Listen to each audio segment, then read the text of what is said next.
Vous surveillez la qualité des produits que vous consommez. Mais pensez-vous à ce qui contient vos aliments? Je veux dire les emballages, les ustensiles de cuisson, ou encore dans quoi vous allez les conserver. Pour éviter que des substances indésirables contaminent vos aliments, il suffit de prendre quelques précautions. Commençons par le début, quand on fait ses courses. Vous avez dû vous rendre compte, si vous allez en grande surface, qu'un matériau est omniprésent dans le secteur alimentaire. C'est le plastique. Il emballe les viandes, les plats cuisinés, les fromages. Il contient l'eau en bouteille, le lait, les yaourts. Et on trouve aussi beaucoup d'emballages en carton directement en contact avec l'aliment. Il faut savoir que des résidus de fabrication de ces plastiques ou des encres ou huiles minérales peuvent se retrouver dans nos aliments.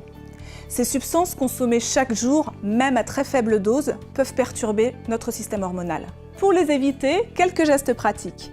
Privilégiez les achats en vrac, dans des sacs en papier, ou des produits frais, non préemballés, ou encore des bocaux. Difficile parfois d'éviter le plastique. Repérez le numéro figurant sur l'emballage et privilégiez les plastiques les plus fiables, 2, 4, 5, qui auront moins tendance à contaminer vos aliments.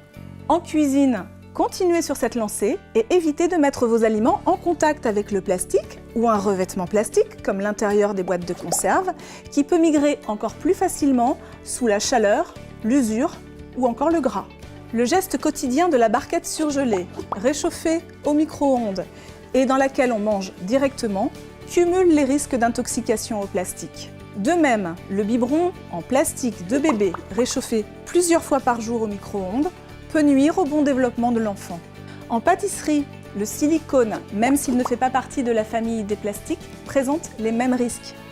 Préférez le 100% platinum et évitez le plastique bon marché et très coloré. Autres matériaux à limiter au quotidien parce qu'ils peuvent libérer des substances toxiques, ce sont les revêtements anti-adhésifs.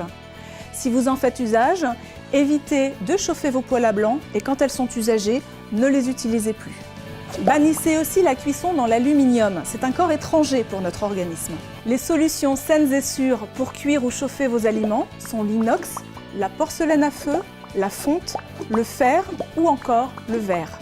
Pour conserver vos aliments, distinguez bien les plastiques destinés à durer de ceux qui sont faits pour être jetés.